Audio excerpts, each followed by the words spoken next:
America மீது இரண்டு நாடுகளுக்கும் இடையான மோதல் அமெரிக்கா இந்தியாவின் மீது 500% வரி விதித்திருப்பதற்குரிய பின்னணி தகவல்கள் இன்டர்நேஷனல் மீடியாக்களில் வெளியாகி இருக்கிறது. இதற்கான காரணம் என்ன? இதற்கிடையில ஏற்கனவே வந்த பழைய செய்தியில் அமெரிக்க வர்த்தக செயலாளர் ஹோவர்ட் லுட்னிக் பிரதமர் நரேந்திர மோடியை அமெரிக்க அதிபர் டொனால்ட் ட்ரம்போடு தொலைபேசியில் பேசவில்லை என்பதால் தான் இந்த ஒப்பந்தம் இறுதி செய்யப்படவில்லை என்று அவருடைய பாலிசியில் அவர் கூறியிருக்கிறார். ஆனால் பிரதமர் மோடி நேரடியாக அமெரிக்க அதிபர் டொனால்ட் ட்ரம்போடு பேசாததால் இந்தியாவுடைய வர்த்தகம் ஒப்பந்தம் நடைபெறவில்லை என்று அமெரிக்காவுடைய ட்ரேட் மினிஸ்டர் ஹோவர்ட் லூட்டிக்கின் கூற்றை இந்தியா என்ன செஞ்சிட்டாங்க, நேற்று முன்தினம் வெள்ளிக்கிழமை நிராகரிச்சிட்டாங்க. இது தப்புன்னு. ரஷ்யாவிலிருந்து எண்ணெய் வாங்கும் நாடுகள் அனைத்தும் போருக்கு உதவி செய்வதாக அந்த நாடுகளின் மீது 500% வரை வரி விதிக்கும் மசோதாவுக்கு ட்ரம்ப் நிர்வாகம் அனுமதி கொடுத்தாங்க. அதுக்கப்புறம் தான் ஹோவர்ட் லூட்னிக் இந்த கூற்றை முன்வைத்தார். இந்திய அரசுக்கு ஒப்பந்தத்தில் உடன்பாடு இல்லை என்றும் அதனால் மோடி பேசலை அப்படின்னு ஹோவர்ட் லூட்னிக் சொன்னார். ஹோவர்ட் லூட்னிக்கின் கூற்றுகள் குறித்து இந்தியாவினுடைய எக்ஸ் தூதர் முன்னாள் தூதர் கேசி சிங் அவர் எக்ஸ் தளத்தில் இது ரொம்ப ஆச்சரியமாக இருக்குது, ட்ரம்ப் நிர்வாகத்தோடு நடைபெறும் பேச்சுவார்த்தைகளில் 2 பிரச்சனைகள் உள்ளன அவர் சொல்கிறார். ஒன்று, பொருளாதாரத்தினுடைய முன்னணி பெரும் போட்டி அடிப்படையாக கொண்ட அவர்களுடைய கணிக்க முடியாத கோரிக்கைகள், பாயிண்ட் நம்பர் 1. 2வது, ட்ரம்பினுடைய ஈகோ. இதனைத் தொடர்ந்து கடந்த மாதம் இந்தியாவின் வர்த்தகத்துறை பியூஷ் கோயல் அமைச்சர் இவங்க 2 பேரும் ஒரு ஒப்பந்தம் நடத்தினாங்க அமெரிக்காவோடு. பேச்சுவார்த்தைகள் மேம்பட்ட காலத்தில் உள்ளதாகவும் தெரிவித்தாங்க. இப்போ அமெரிக்க வர்த்தக செயலாளர் ஹோவர்ட் லூட்னிக் என்ன சொன்னார்னா, இந்தியா அவர் ஒரு நியூஸில் பேசுகிறார். அதாவது பாலி ஹாபிதியாவின் ஆல் இன் பிராட்காஸ்ட் அப்படிங்கிற நிகழ்ச்சியில் இந்தியா தொடர்பாக அவர்கிட்ட வர்த்தக ஒப்பந்தங்கள் குறித்து பேசுகிறார். அவர் என்ன சொன்னார் பாருங்க, ஹோவர்ட் லூட்னிக் எல்லா ஒப்பந்தமும் முடிஞ்சிட்டுங்க, ஆனால் ஒப்பந்தம் தயாராக இருந்தது என்றும் கடைசி கட்டமாக தலைவர்கள் குறிப்பாக பிரதமர் மோடி மட்டத்தில் பேச்சுவார்த்தை நடத்து மட்டுமே 2 தலைவர்களும் இந்தியாவோடு பேச்சுவார்த்தை நடத்த மட்டும்தான் இருக்குது. ஆனால் நாங்கள் முதல் ஒப்பந்தத்தை இந்தியாவோட தான் போட்டிருந்தோம். நான் ஒப்பந்தங்களை பற்றி பேசி முழு ஒப்பந்தத்தையும் தயாரிக்க வேண்டியிருந்தது. எல்லாம் தயாராக இருந்த நேரத்தில் மோடி அதிபர் ட்ரம்ப் அழைக்கலைங்க. அதை செய்வது மோடிக்கு ஒருவேளை சௌகரியமாக இல்லையோ, அதனால தான் மோடி அழைக்கலையோ. அப்படி அழைச்சிருந்தால் இது சரியாக முடிஞ்சிருக்கும். நீங்கள் பாருங்கள், இந்தோனேஷியாவோடு நாங்கள் அமெரிக்காவுடைய ஒப்பந்தம் முடிந்தது, பிலிப்பைன்ஸோடு முடிஞ்சது, வியட்நாம் எல்லா நாடுகளோடும் நாங்கள் கையெழுத்திட்டுருக்கோமே. அந்த ஒப்பந்தங்கள்லாம் நல்லா நடந்திருக்கும் போது இந்தியாவோடு இதுதான் காரணம். ட்ரம்பினுடைய வர்த்தக ஒப்பந்த பேச்சுவார்த்தை குறித்து இந்தியாவுக்கு எட்டப்படாத 3 வெள்ளிக்கிழமைகள் நாங்கள் கொடுத்தோம். ஆனால் இந்தியா சரியாக பயன்படுத்தலை. அந்த காலக்கெடு முடிந்த பிறகும் அமெரிக்காவு பிறகு ஆசிய நாடுகளோடலாம் ஒப்பந்தம் முடிஞ்சில்லை, அப்போ இந்தியாவுக்கே நடக்கலை அப்படின்னு அவர் தனது பதிலை இந்தியாவுக்கு மேலே குற்றச்சாட்டாக வைத்திருக்கிறார். இப்போ ரஷ்யாவோடதுல என்ன வாங்க நாடுகள் 500% வரி விதிக்கப்படலாம். அமெரிக்க அதிபர் டொனால்ட் ட்ரம்பினுடைய போர் முழக்கம், வெனிசுலா நிக்கோலஸை பிடிச்சது போர் முழக்கம், கிரீன்லாந்தினுடைய உரிமை தொடர்பாக அவர் வெளியிட்ட கருத்து, இது எல்லாமே இப்போ விவாதம் நடக்கிறது.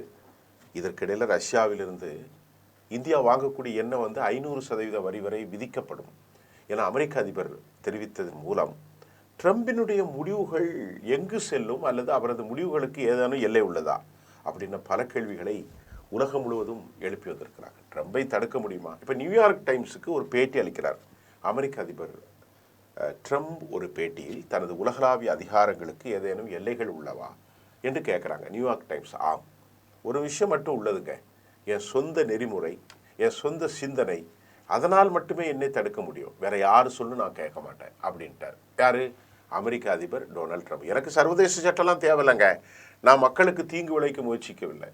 ட்ரம்ப் நிர்வாகம் சர்வதேச சட்டத்தை பின்பற்ற வேண்டுமா என்று கேட்டதற்கு நான் பின்பற்றுகிறேன், ஆனால் அதை நான் தான் தீர்மானிப்பேன். ஏன்னா எப்படி பேசுகிறாரு பாருங்க, உங்கள் வரையறையை பொறுத்தது அப்படின்னு பதில் சொல்லிட்டார். அப்புறம் நியூயார்க் டைம்ஸினுடைய அடுத்த கேள்வி, இராணுவ பொருளாதாரம் பொலிட்டிக்கல் எஃபர்ட் சக்தி குறித்து எந்த வழியை பயன்படுத்தி அமெரிக்கா மேலாதிக்கத்தை ஒருங்கிணைக்கும், கன்வர்ஜென்ஸ், தனது சுதந்திர மதிப்பீடு பற்றியும் ட்ரம்பின் மதிப்பீடு அவரது உலகத்தினுடைய கண்ணோட்டத்தின் மிக தெளிவான ஒப்புதல் வாக்குமூலமாக இருந்ததாகவும் நியூயார்க் டைம்ஸ் சொல்லுது. அவர் இஷ்டத்துக்கு தான் செய்வார், சர்வதேச சட்டங்களை மீறார் அப்படின்னு சொல்லியிருக்கிறது. இதற்கிடையிலேயே டொனால்ட் ட்ரம்ப் ஃபாக்ஸ் நியூஸுக்கு ஒரு பேட்டி கொடுக்குறார். முதல்ல ஒரு பேட்டி நியூயார்க் டைம்ஸ்க்கு ஒரு போட்டி, இப்போ ஃபாக்ஸ் நியூஸுக்கு. அதில் என்ன சொல்கிறாருன்னா, போதைப் பொருள் கடத்தல் கும்பலுக்கு எதிராக அமெரிக்கா தரைவழி தாக்குதலை தொடங்கும். நாங்கள் இப்போ கடத்தல் கும்பலுக்கு எதிராக ஒரு தரைவழி தாக்குதலை தான் நடத்த போகிறோம். மெக்சிகோ கடத்தல் கும்பல்களுக்கு எதிராகவும் நடத்தி வருகின்றன. அந்த நாட்டுக்கு என்ன நேர்ந்திருக்கிறது என்பதை பார்ப்பது ரொம்ப வருத்தமாக இருக்குங்க அப்படின்னு அடுத்த போகிற மெக்சிகோவுக்குள்ள அந்த கடத்தல் கும்பல்களுக்கு எதிராகத்தான் நடத்த போவதாகவும், எங்கள் நாட்டில் ஒவ்வொரு ஆண்டும் 3 லட்சம் பேரை அந்த போதையால் இறந்து போகிறாங்க அப்படின்னு அவர் சொல்கிறார். டொனால்ட் ட்ரம்பினுடைய நேர்காணல் குறித்து இன்டர்நேஷனல் ஆய்வாளர்களுடைய கருத்து என்ன தெரிவிக்கிறான்னா, அதாவது அவருடைய நேர்காணல் ஒரு அசாதாரணமானது, ஒரு நார்மலைஸ்டா இல்லை என்று குறிப்பிட்டிருக்கிறார். நியூயார்க் டைம்ஸுக்கு அவர் அளித்த பேட்டியில் அமெரிக்கா தான் விரும்புவரை பல ஆண்டுகளுக்கு வெனிசூலாவை ஆளும் அப்படின்ட்டார். வெள்ளெல்லாம் வராது. அதே போன்று கிரீன்லாந்தின் உரிமையாளர் ஆவது மட்டும் தனக்கு திருப்தி அளிக்கும், நான் நினைச்சா கொடுத்துடணும் அப்படின்னு அவர் சொல்றார்.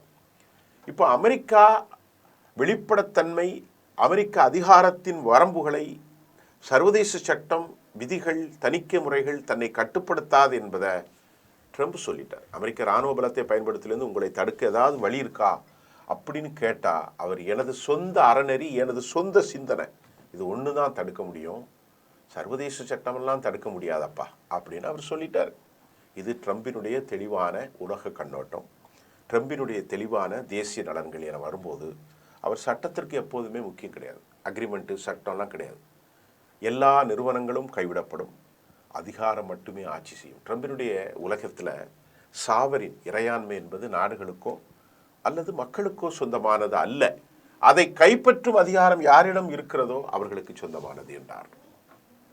அமெரிக்க எழுத்தாளரும் ட்ரம்ப் நிர்வாகத்தின் முதல் பதவி காலத்தின் போது அமெரிக்கா உள்நாட்டு பாதுகாப்புத்துறை உறுப்பினராக இருந்த மைஸ் டெய்லர் என்ன சொல்றாருன்னு பார்ப்போம். எக்ஸ் தளத்தில் அவர் பதிவு செஞ்சிருக்கிறார். தனது அதிகாரங்களுக்கு ஏதேனும் வரம்பு இருக்கிறீங்களா அப்படின்னு நியூயார்க் டைம்ஸ் கேட்கும்போது எனக்கு ஒரே விஷயம்தான், என் சொந்த அறநெறி, என் சிந்தனை மட்டும்தான், அது மட்டும்தான் என்னை கட்டுப்படுத்துமே தவிர, என்னை நிறுத்த முடியுமே தவிர வேறு எதுவுமே நிறுத்தாது என ட்ரம்ப் பதிலளித்தார். ஜான் கெல்லி சொன்னது சரிதாங்க, அவர் ஒரு பாசிசவாதி, அவருடைய மனநிலை இப்படித்தான் என்றும் அவருக்கு எதிரான கருத்துக்கள் உலகம் முழுவதும் எழுப்பப்படுகிறது. அப்போ இந்தியாவினுடைய மனநிலையை தாண்டி அவருடைய மனோநிலை, அவர் என்ன விரும்புகிறாரோ அதைத்தான் செய்வார். இதில் நியூயார்க் டைம்ஸ், அதே போன்று ஃபாக்ஸ் நியூஸ், அதே போன்று சர்வதேச ஆய்வாளர்கள் எல்லாருடைய கட்டுரையும் பார்க்கின்ற போது அமெரிக்க அதிபருக்கு சாவரின், இறையாண்மை, தேசம், ஒழுங்கு, டிசிப்ளின் எதுவுமே கிடையாது. அவர் சொல்கிறார், என்கிட்ட இருக்கிறது இராணுவ பலம், நான் விரும்பும் வரை வெனிசுலாவை ஆட்சி செய்வேன், நான் விரும்பும் வரை கிரீன்லாந்தை தூக்கி ஆகுவேன். கிரீன்லாந்தில் மார்க்கோ ரூபியோவை அனுப்ப போகிறாரு, பேச போகிறாரு, இல்லைன்னா இராணுவம் உள்ளே இறங்க போகுது. இது எந்த விதத்தில் நியாயம்?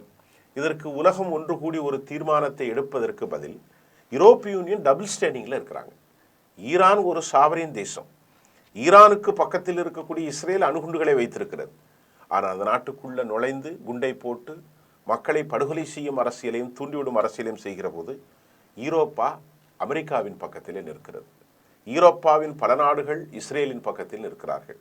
ஆனால் டென்மார்க்கின் விவகாரத்தில் ஈரோப் இன்னும் கிரீன்லாந்தின் பக்கம் பட்டும் படாமலும் பேசுகிறார்கள் அமெரிக்காவுக்கு எதிராக. வெனிசுவேலா விவகாரத்திலும் கூட பெரும் கருத்தை உலகம் தெரிவிக்க மறுத்தது. இரவு தூங்கிட்டு இருக்கிற போது பெட்ரூம்குள்ளே போய் தூக்கிட்டு போனது. அவர் ஏற்கனவே நியூயார்க் டைம்ஸ்க்கு அளித்த பேட்டியில் அவருடைய கெல்லின் போன்றவர்கள் சர்வதேச ஆய்வாளர்கள் சொன்னது, அவரை பொறுத்தவரை உலக சட்டம் எதுவும் கிடையாது, சர்வதேச ரூல்ஸ் அண்ட் ரெகுலேஷன் அவருக்கு கிடையாது, இறையாண்மை மட்டுமே கிடையாது, அவர் ஒரு பேராட்டிக்ஸ், அவர் ஒரு பாசிசவாதி. அவர் சொல்கிறாரு, எனக்குன்னு ஒரு அறநெறி வச்சிருக்கிறேன், மாரல் கோட், எனக்குன்னு ஒரு ரெஸ்டோரேஷன் இருக்குது, இட் இஸ் ஆஃப் மீ, இது என்னிலிருந்து வெளிப்படும், த இன்டென்ட் ஆஃப் மீ, எனக்குள் இருக்கும் இந்த இன்டென்ட், இந்த ஆட்டிடியூட் என்னை ப்ரொவோக் பண்ணும், என்னை இன்ஸ்டிகேட் பண்ணும், எனக்கு ஒரு சமீட்சை கொடுப்போம், ஒரு அலாரமிங் ஆஃப் மை செல்ஃப், எனக்கு ஏற்படுகிற இந்த எச்சரிக்கை அலாரமிங், என்னுக்கு ஏற்படுகிற உத்வேகம், உந்துதல், அது மட்டும்தான் செயல்படுத்துவேன். அதை விட்டு போட்டு அமெரிக்காவுக்கு இதில் ரூல்ஸ் இருக்குது, யுஎன் செக்யூரிட்டி, அதெல்லாம் கிடையாது. இப்படிப்பட்ட ஒரு தலைவனை இந்த 100 ஆண்டு பெற்றிருப்பது அமெரிக்காவுக்கு மட்டும் இல்லைங்க, உலகத்துக்கே பெரும் கேடாக விளையும். அது எந்த சந்தேகமும் இல்லை. இதை நான் சொல்லலை, அமெரிக்க அதிபருடைய பேட்டியை நீங்கள் பார்த்தாலே தெரிஞ்சுக்கிடுங்க. வெனிசுலா விவகாரம், இந்தியாவுக்கு மீது 500% போடுவதாக கொண்டு வந்த விவகாரம், கிரீன்லாந்து விவகாரம், ரஷ்ய கப்பலை பிடித்த விவகாரம், ஈரானின் தாக்குதல் விவகாரம், எல்லாவற்றையும் பார்த்தோம். இதுதான் அவங்களுடைய விஷயம். அவர் இந்தியாவுக்கு மேல் கடும் கோபம் கொண்டிருப்பதன் காரணம் பிரிக்ஸ் கூட்டமைப்பு எங்களை மதிக்கவில்லை, எங்கள் நாட்டுக்கு எதிராக சதி செய்கிறார்கள். ஆகவே தான் ரஷ்யா, இந்தியா அதை போன்று அவர்கள் செய்வதையும் பார்க்கிறோம். இது அநேக காலமாக நடக்காது. ஏதாவது ஒரு முடிவு வரும் வரை இது தொடரும். ஆனால் முடிவுகள் மோசமானதாக இருக்கும் என்பதை மட்டும் நாம் யூகிப்பதாக இருக்கிறது. நன்றி.